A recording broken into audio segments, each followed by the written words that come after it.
नमस्ते, मेरा नाम अनिल शारदा है और आप द पंचायत देख रहे हैं। आगरा में हैं हम इस वक्त, और जैसा कि हमने पिछली बार वीडियो में आपको बताया था कि हम यूपीएससी को ध्यान में रखते हुए पिछले 10 साल में जो भी यूपीएससी से युवा पास करके सरकारी सेवा में आए हैं उनका हम इंटरव्यू कर रहे हैं और हमेशा एक नए अधिकारी से आपको मिला रहे हैं। और ये पूरा प्रोग्राम एक तरीके से देखा जाए तो बिहार और झारखंड से चलने वाली एक संस्था को ध्यान में रखते हुए ही किया जा रहा है, NSCS। तो इसी प्रोग्राम को लेकर के हम हमेशा आपको एक नए शख्सियत से मिलाते हैं। आज के हमारे ख़ास प्रोग्राम में हैं आगरा के रेलवे SP मोहम्मद मुश्ताक साहब। बहुत बहुत शुक्रिया है सर आपका। सबसे बड़ी बात कि ये बिहार से आते हैं और बिहार के छपरा से आते हैं, उसमें से भी एक छोटे से गांव से आते हैं। सरकारी स्कूल से अपनी शिक्षा लेकर के आते हैं, हिंदी मीडियम से। सवाल हिंदी मीडियम का क्यों?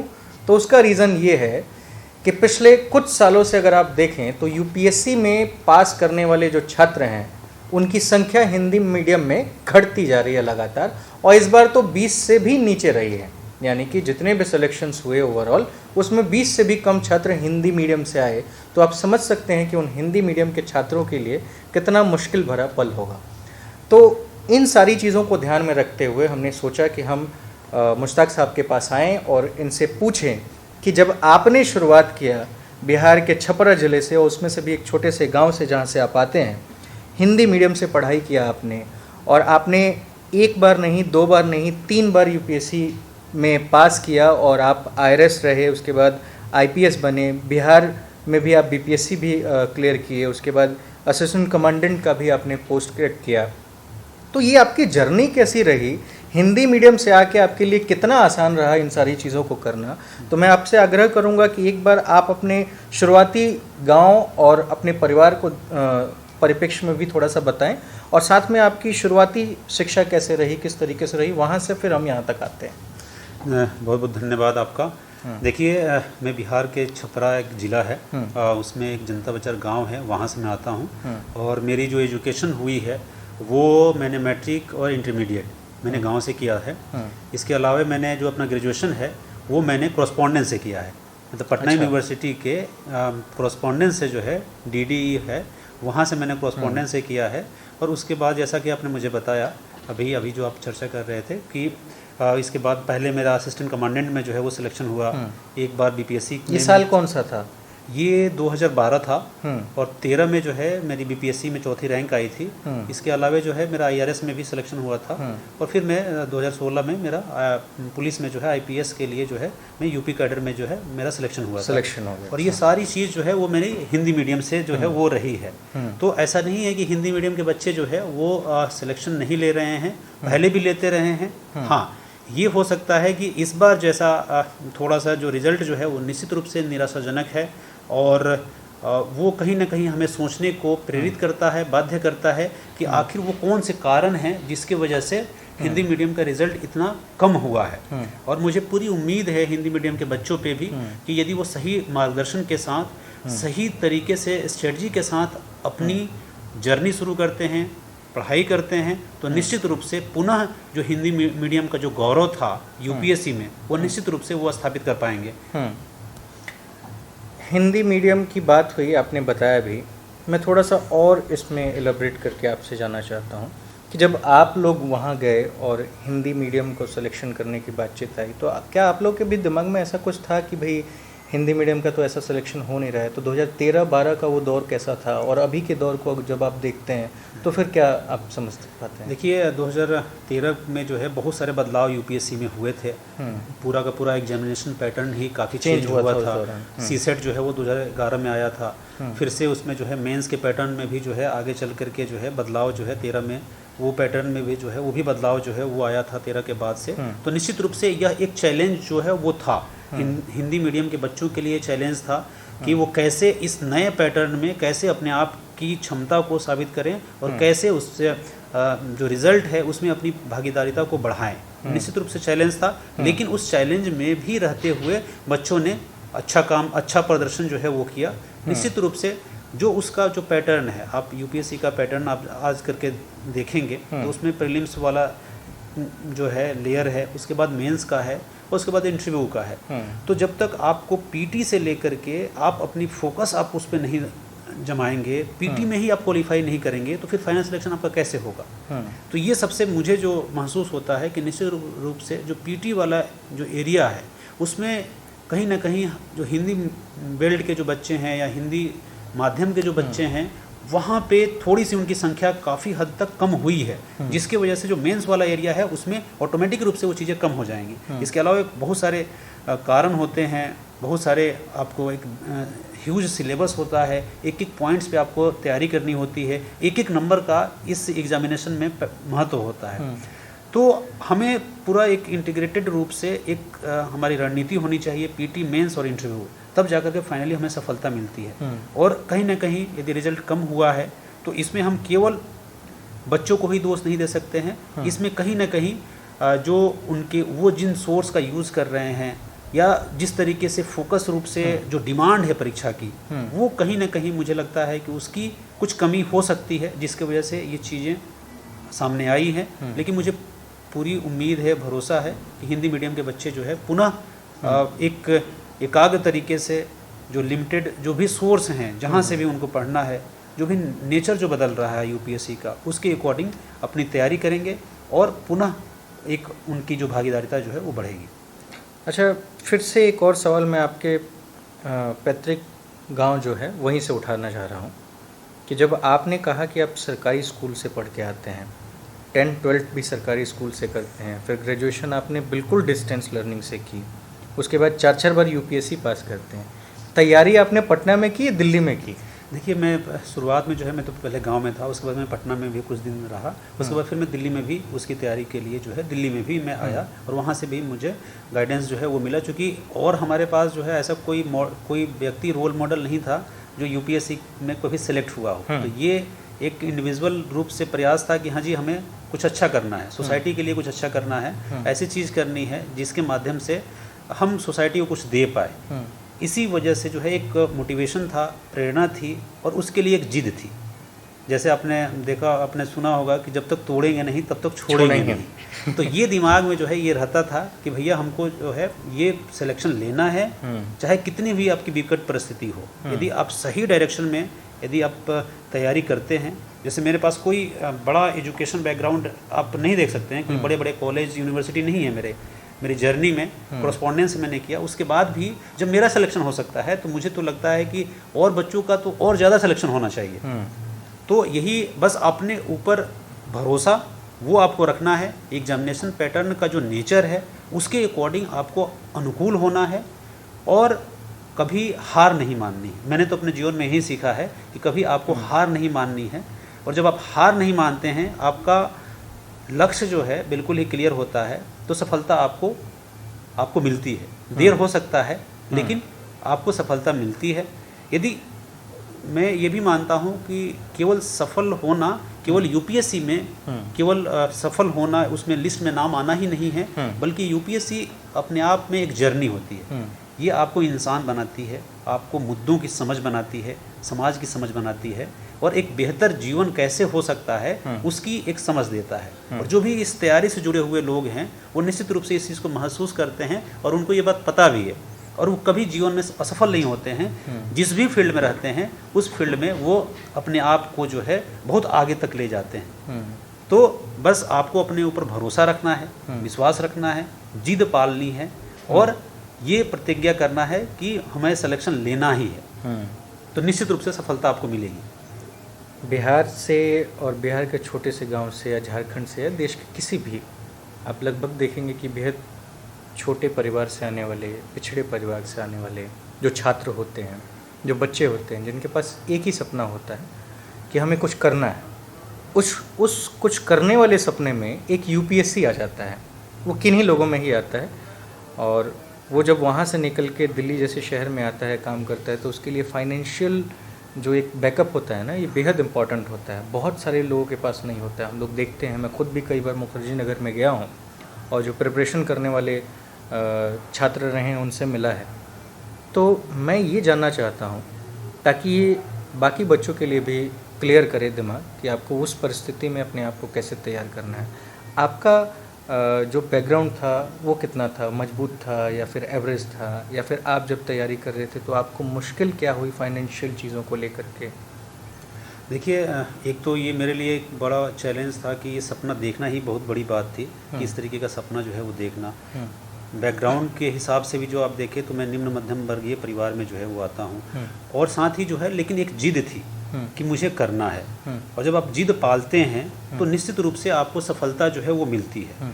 निश्चित रूप से जब भी कहीं आप बाहर जाकर के तैयारी करते हैं तो सोर्सेज जो पैसे से लेकर के हर चीज़ की ज़रूरत जो है वो आपको पड़ती है, लेकिन इस बहुत सारे माध्यम होते हैं आपके पास जिसके माध्यम से इसको आप ओवरकम कर पाते हैं। तो बस ये आपको ये देखना है कि मुझे ये करना है, रास्ते अपने आप खुलने लग जाते हैं। बस आपको जो है छोड़ना नहीं है, आपको जो है ये नहीं सोचना है। मैंने तो अपने जीवन में ही सीखा है कि आपको ये नहीं सोचना है कि मेरा कंपटीशन जो है आईआईटी या बड़े बड़े जो भी अच्छे यूनिवर्सिटी हैं, हमारे कॉलेजेस हैं, केवल वहीं के बच्चे आ सकते हैं। आप रिजल्ट उठा करके देख लीजिए, आपको अभी भी ग्रामीण क्षेत्र के बच्चे जो हैं वो आपको अभी भी लिस्ट में जो है अपनी जिद के वजह से ही हो पाते हैं। उनकी बहुत सारी आपने स्टोरी जो है वो सुनी होगी, उन्हीं में से एक मैं भी हूँ कि जो सीमित संसाधनों के बाद भी जो है सफलता जो है वो प्राप्त की जा सकती है। एक लड़ाई लंबी लड़ा आपने और आज यहाँ पे आप हैं। अब आगे बढ़ते हैं, आपके थोड़ा सा वर्क प्रोफाइल को भी समझ लेते हैं। 2013 में आईआरएस कुछ समय आपने काम किया था? मैं वहाँ पे 4 साल तक रहा था, मैं डिप्टी कमिश्नर था। अच्छा, डिप्टी कमिश्नर थे। वो क्या काम होता है वहाँ पे? देखिए, वो इंडियन रेवेन्यू सर्विस में मैं था, कस्टम एंड सेंट्रल एक्साइज में था। तो वो भी एक यूपीएससी के बहुत ही प्रतिष्ठित सेवा जो है वो है, और मैं राजकोट में पोस्टेड था और मैं अपना कंट्रीब्यूशन जो है वो दे रहा था। लेकिन उसमें जो भी हमारा इंटरेक्शन जो होता था वो वेलफ सोसाइटी से होता है, टैक्सेशन से जुड़ा हुआ मामला था। और साथ ही लेकिन मेरे मन में कहीं ना कहीं ये भावना थी कि मुझे ऐसी जगह पे जाना है जहाँ पे मैं आम आदमी के साथ जो है जुड़ाव जो है वो मुझे मिल सके, जिनके लिए मैं और ज़्यादा जो है तुलनात्मक रूप से काम कर सकूं। इसी वजह से मैंने फिर से एग्ज़ाम दिए और फिर मेरा सिलेक्शन जो है वो आईपीएस के लिए जो है हुआ। और इसके माध्यम से जो है इसमें दोनों जगहों पे जो है मैं अपना सेटिस्फाई था।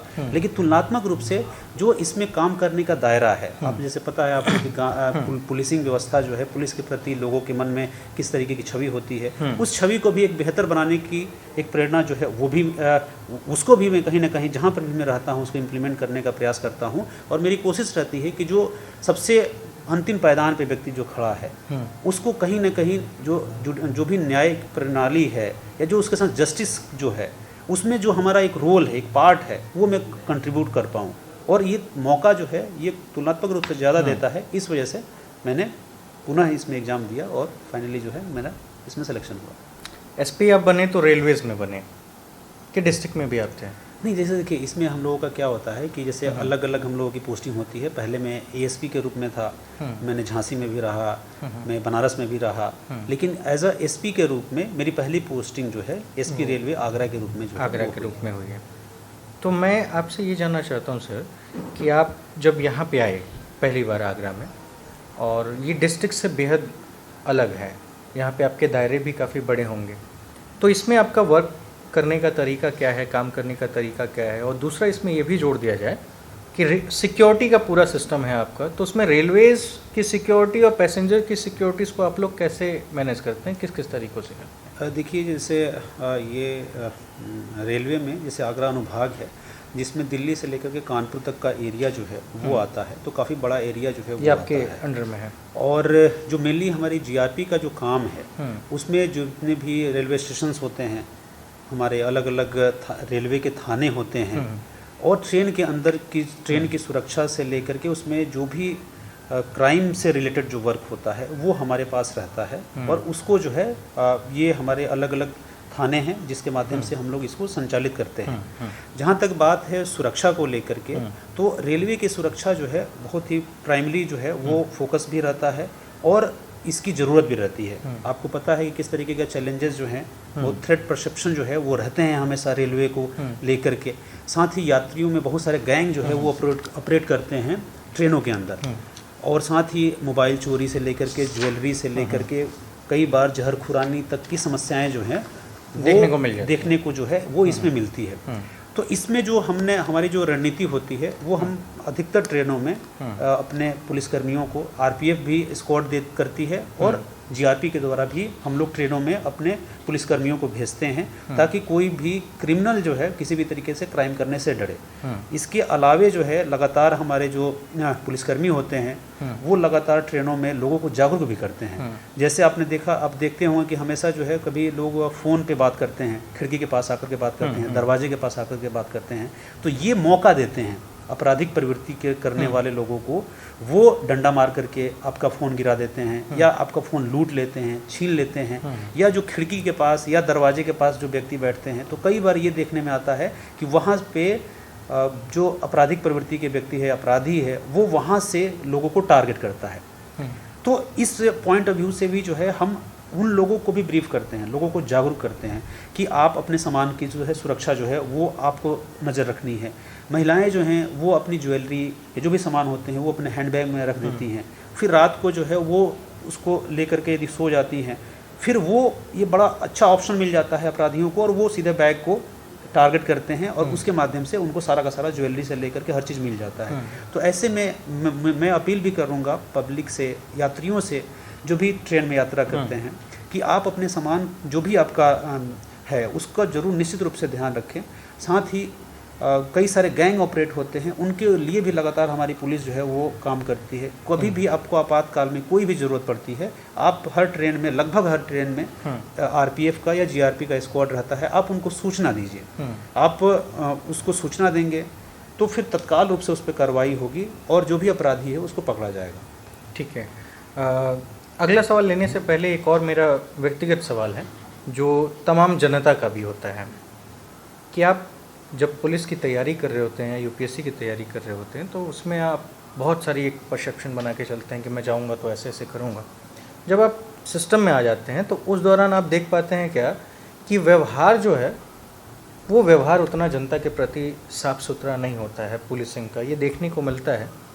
मैं कई ज़िलों के इलेक्शंस को देख चुका हूँ और कई ऐसे मुद्दों को मैंने कवर किया है जहाँ पे ये बुनियादी चीज़ें देखने को मिलती हैं। उसका एक क्या कारण होता है और इसका सलूशन क्या है, इसके आगे फिर हम लोग आगे बढ़ते हैं। देखिए, ये बिल्कुल ही बहुत बड़ा चैलेंज होता है हमारे लिए, क्योंकि हम पब्लिक की सर्विस करने के लिए हैं। हमारा व्यवहार, हमारा कंडक्ट जो है वो इससे ये इसीलिए ट्रेनिंग भी दी जाती है। लगातार जो है ट्रेनिंग दे करके ये चीज़ें सिखाई जाती हैं कि आपको पब्लिक के साथ किस तरीके से संयमित रूप से आपको व्यवहार करना है। क्योंकि कोई भी व्यक्ति पुलिस के पास क्यों आता है? जब वो पीड़ित होता है या कभी कोई किसी दुख में होता है तब आता है। उसमें हमसे भी एक्सपेक्ट किया जाता है, हमारे जितने भी पुलिसकर्मी हैं उनसे एक्सपेक्ट किया जाता है कि वो उनके साथ जो है आत्मीयता के साथ जो है व्यवहार करें। कई बार ये चीज़ें नहीं आती हैं, जो कि कई बार आपने मीडिया रिपोर्ट्स में या कई ऐसी घटनाएं आपने देखा होगा कि ये व्यवहार में जो है वो चीज़ें नहीं उतर पाती। इसके कई सारे कारण हो सकते हैं, लेकिन आप जो हमारी मेन जिम्मेवारी है वो किसी भी हालात में, भले ही आपका स्ट्रेस कितना ही क्यों ना हो, भले ही आपको सोने के लिए टाइम ना मिले, लेकिन उसके बावजूद भी जो है आपको अपने ऊपर नियंत्रण करके ही काम करना है और पब्लिक के लिए ही हैं आप पब्लिक की सेवा करने के लिए हैं और वो आपको किसी भी कीमत पे आपको करना है। कुछ घटनाएं ऐसी होती हैं, उसके लिए भी हमारे पुलिस डिपार्टमेंट से लेकर के हर जगहों पे ये लगातार इसके लिए प्रयास किया जाता है, लगातार उसके लिए संवेदनशील बनाया जाता है। एक एक स्टाफ को हम लोग संवेदनशील बनाते हैं, उनकी लगातार कंटिन्यूअस ट्रेनिंग जो है वो दी जाती है, उनकी लगातार इंटरेक्शन कराई जाती है और इसको सुधारने की प्रयास जो है वो किया जाता है। तो निश्चित रूप से कुछ कमियां अभी भी हैं जिसको दूर करने के लिए भी लगातार हम लोग प्रयासरत हैं और निश्चित रूप से व्यवस्थाएं जो हैं वो बेहतर हो रही हैं और मुझे पूरी उम्मीद है कि जो भी कमियां हैं उसको भी हम लोग आगे दूर कर पाएंगे। बेहतर। तो ठीक है, अलग अलग लोग हैं, अलग अलग लोगों के विचार हैं, छोटी मोटी गलतियां, छोटे मोटे कुछ बेहतर होते रहते हैं। समाज में बहुत ऐसी चीज़ें होती हैं जिसको आपको आगे बढ़ाना होता है, उसमें कुछ अच्छा बुरा तो होना ही है ही। बहरहाल आप बेहद अच्छा कर रहे हैं, क्योंकि मैं यहाँ आने से पहले कुछ आपके बारे में पढ़ रहा था। हालांकि मैं कोशिश करता हूँ कि मैं कुछ ना ही पढ़ के जाऊँ, क्योंकि ऐसे जब डायरेक्ट बातचीत होती है तो बहुत सारी चीज़ें खुल के आती हैं।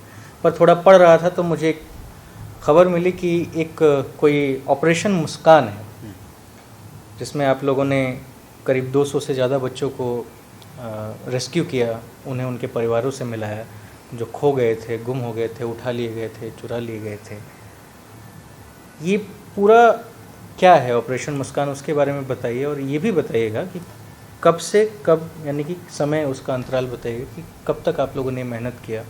और जहाँ तक मुझे मालूम है वो आपके कार्य क्षेत्र में भी है और कार्य क्षेत्र के बाहर भी था, फिर भी आपने ये चीज़ किया और ये तमाम बड़े बड़े अखबारों और मीडिया की हेडलाइंस का हिस्सा था। कैसे हो पाया? देखिए, हमारे एडीजी महोदय के निर्देशानुसार जो है एक हमने एक्सपेरिमेंट जो है वो किया था जीआरपी में, कि जो भी बच्चे मिसिंग हैं अलग अलग, जैसे कई बार होता है कि बच्चे भटक जाते हैं, ट्रेन के माध्यम से कहीं दूसरी जगह पर चले जाते हैं, शेल्टर होम में बहुत सालों से रहते हैं, और तो उसके लिए जो है हमने एक, जितने भी हमारा एरिया था उसमें जितने भी जनपद के भी जो बच्चे गुमशुदा हुए थे, जो हमारे जीआरपी के भी जो गुमशुदा बच्चे थे, उन सब का हमने एक लिस्ट बनाया था। लिस्ट बना करके एक उनका एल्बम फ़ोटो के साथ जो है वो हमने बनाया था। उसके बाद डेडिकेटेड टीम जो है वो हमने बनाई थी, और डेडिकेटेड टीम के माध्यम से उनको हमने ट्रेनिंग दिया था। उनको जितने भी बच्चों से जुड़े हुए कानून हैं, CWC की वर्किंग है, ये सारा चीज़ हमने उनको सिखाया था। उसके बाद जो है ये पहले इसके 2 चरण जो है वो चले थे। पहले चरण में जो है ये हमने इस पे यूपी के अंदर अलग अलग ज़िलों में जो है जो अलग अलग शेल्टर होम थे, वहाँ पे हमारी टीम गई, वहाँ पे बात किए, और फिर वहाँ से बच्चे, कई ऐसे बच्चे मिले जो हमें, जो 4-4 साल 5-5 साल से जो है शेल्टर होम में रह रहे थे। उनको अपना घर का एड्रेस नहीं पता था। बस उनको कई ऐसे बच्चे मिले जो बताते थे कि हमें मथुरा के हैं, हम सिवान के हैं, इसके अलावा उनको कुछ नहीं पता रहता था।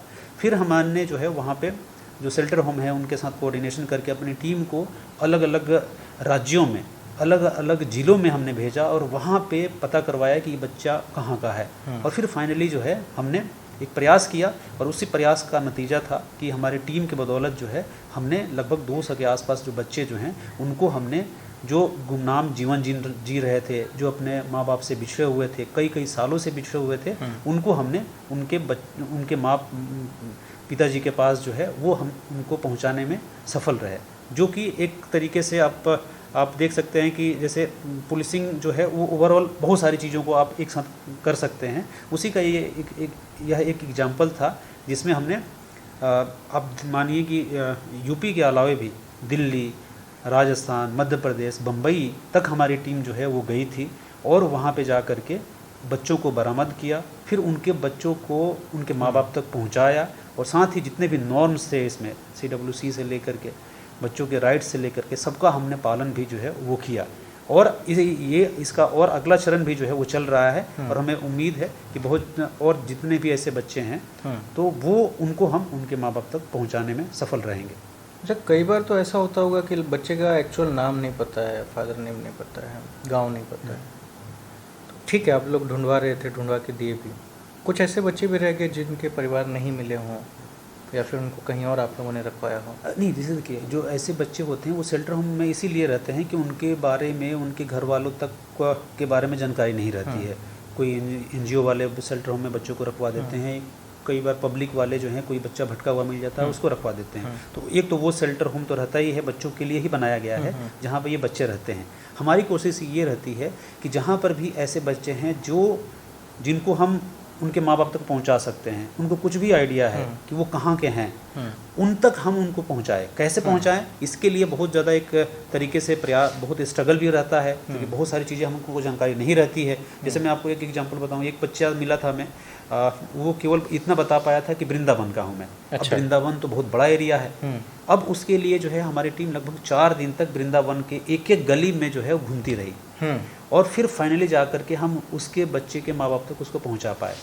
तो इस तरीके का लगातार कई प्रयास जो है वो किए गए, और उसी के बदौलत जो है ये हम, क्योंकि हमारे लिए सेटिस्फेक्शन ये था कि जब एक बच्चा जो है, एक माँ और एक बाप जो है, जब अपने बच्चे को पूरी तरीके से नाउम्मीद हो गए थे कि हमारा बच्चा जो है अब जिंदा भी है में आप लोगों ने या नहीं है, उसके बाद जब 5 साल के बाद, 4 साल के बाद उसकी माँ उसको देखती है अपने बच्चे को, उसको सहसा अपने आंखों पे भरोसा ही नहीं होता था। खुशी के मारे उसके आंखों से जो है आंसू जो निकलती थी। और ये जो सेटिस्फेक्शन है कि हमने उस बच्चे को उसके माँ बाप तक पहुँचाया, तो यही कंसेप्ट था। और इस कंसेप्ट को जो है लगातार जो है वो यूपी पुलिस के माध्यम से भी लगातार संचालित किया जा रहा है, और इसके बहुत ही अच्छे सकारात्मक प्रभाव जो है वो भी आपको देखने को मिल सकते हैं। ठीक, सराहनीय कार्य सर, और बहुत शुभकामनाएं भी इस चीज़ के लिए, क्योंकि ये बेहद नेक काम था कि जिनके माँओं के बच्चे नहीं हैं या फिर उनके घर के चिराग, तो उन लोगों को ढूंढ कर आप लोगों ने उन तक उनके बच्चों को पहुंचाया। असल मायनों में वो खुशी का कोई ज़िक्र किया ही नहीं जा सकता, उसको तोला ही नहीं जा सकता। बहरहाल आगे बढ़ते हैं आखिरी सवाल के लिए, और ये आखिरी सवाल मेरे शुरुआती इंट्रो से जुड़ा हुआ है। हमने शुरुआत में एक नाम लिया था जिसका पूरा फुल फॉर्म मैंने नहीं कहा था, NSCS, national association of civil services. तो ये बिहार झारखंड का ही एक सिस्टम है।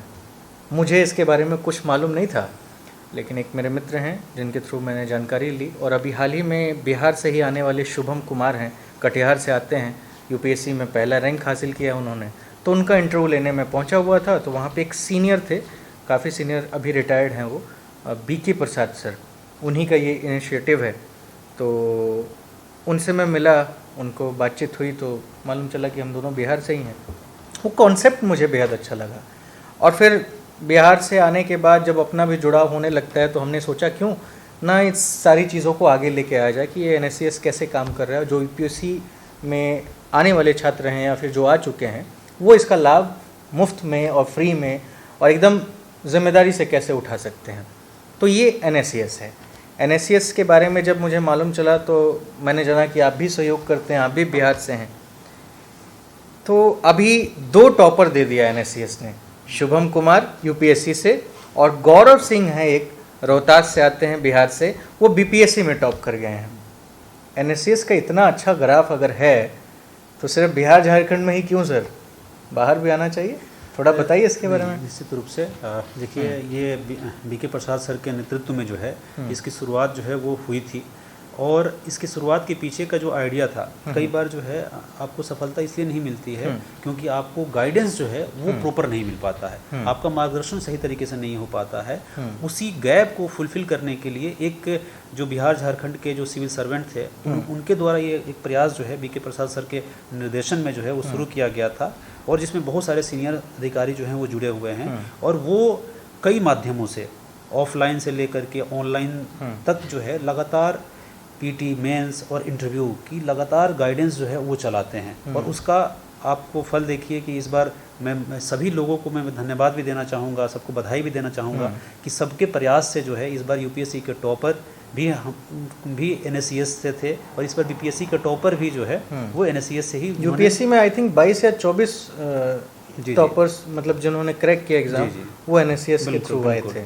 तो इस साल जो है आप BPSC में भी देखिए, अभी तक की जो जानकारी मिली है लगभग 30 के आसपास बच्चे जो हैं BPSC में भी सिलेक्ट जो है वो हुए हैं NSCS के गाइडेंस के हिसाब से। तो ये एक बड़ा अच्छा एक प्रयास जो है वो है, और इसके वजह से जो है बच्चों को सफलताएं भी मिल रही हैं, उनको गाइडेंस भी मिल रहा है, और इसके वजह से मुझे पूरी उम्मीद है कि वो बच्चे भी आगे जब इस चीज़ को और आगे बढ़ाएंगे तो इससे और भी ज़्यादा फ़ायदा जो है वो, क्योंकि मेनली ऑब्जेक्टिव क्या है कि ज़्यादा से ज़्यादा बच्चों को इसका लाभ मिले, ज़्यादा से ज़्यादा बच्चों को मार्गदर्शन मिले, वो हमारा प्रयास है। और ये प्रयास जो है ये लगातार निरंतर जारी है, और लंबे समय से ये चल रहा है, और आगे भी ये चलता रहेगा। ठीक है सर, शुक्रिया बातचीत करने के लिए, लेकिन मैं अभी आपको 2 मिनट और रोकना चाहता हूँ। बिहार से मैं आता हूँ, बिहार से आप भी आते हैं, और बिहार की ये संस्था भी है, तो अचानक एक ख्याल आया कि हाँ, इस पे सवाल तो ज़रूर बनता है। बिहार के एजुकेशन सिस्टम के ऊपर भले हम हंस दें, लेकिन ये शर्मिंदा भी करता है। बिहार का एजुकेशन सिस्टम उतना बेहतर नहीं है कि आने वाले कमज़ोर तबके के जो लोग हैं वो बिहार में ही रह के किसी सुविधा को पाकर और वो UPSC के लिए प्रिपरेशन करें। उन्हें मजबूरन बिहार छोड़ के दिल्ली आना पड़ता है, लखनऊ, हैदराबाद, मुंबई जैसे शहरों में जाना पड़ता है। आखिर इसका कारण क्यों है कि उन्हें वहाँ से बाहर निकलना पड़ रहा है? बिहार में ही वो सारी सुविधाएं क्यों ना हो? देखिए, कई ऐसे कारण हैं जिसकी वजह से जो है ये गिरावट जो है वो देखने में आती है, लेकिन सरकार के द्वारा जो है लगातार इसके लिए प्रयास भी किया जा रहा है। आप देखिए, आप 10 साल 20 साल में जो है बहुत सारे चेंजेस भी बिहार में आए हैं, कई अच्छे कॉलेजेस भी बने हैं, और उसका भी फ़र्क जो है वो वहाँ पे दिख रहा है। हाँ, कुछ कमियाँ हैं, उस कमियों को दूर करने के लिए जो है प्रयास भी हो रहे हैं, और मुझे लगता है कि वो प्रयास जो है यदि और हम तेज़ी से करें तो और ज़्यादा हमें सफलता जो है वो मिल सकती है। NSCS भी एक प्रयास कर रहा है जिसके माध्यम से जो है बच्चों को गाइडेंस जो है वो देना, ये भी एक प्रयास ही है ताकि हमें बेटर सिचुएशन जो है वो करना है। और इसमें बिहार झारखंड के ही बच्चे नहीं बल्कि जैसे मॉक में जो हम लोग अभी मॉक भी ऑर्गेनाइज करते हैं, उसमें कहीं के भी बच्चे उसमें आकर के अपना मार्गदर्शन जो है वो ले सकते हैं। दिल्ली, पंजाब, हरियाणा, राजस्थान के भी बच्चे जो है आकर के उसमें मार्गदर्शन, ये कोई ऐसा नहीं है कि किसी पर्टिकुलर स्टेट के लिए जो है। हाँ, निश्चित रूप से, चूँकि मैंने जब इसका शुरुआत भी हुई थी उसकी पहली क्लास जो है वो दिल्ली में मैंने ही ली थी। अरे वाह, क्या बात और है। साथ ही जो है खुशी लगातार जो है, हाँ बिल्कुल खुशी होती है इस चीज़ को।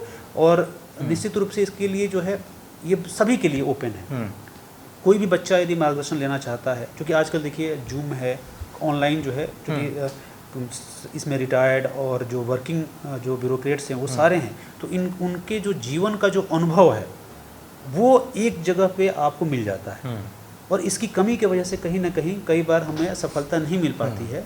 तो ये जब एक्सपीरियंस जो ब्यूरोक्रेट्स देते हैं तो उसका निश्चित रूप से फ़ायदा जो है वो मिलता है। और आप देखिए कि बैक टू बैक जो है सफलताएं जो हैं उसका प्रमाण है।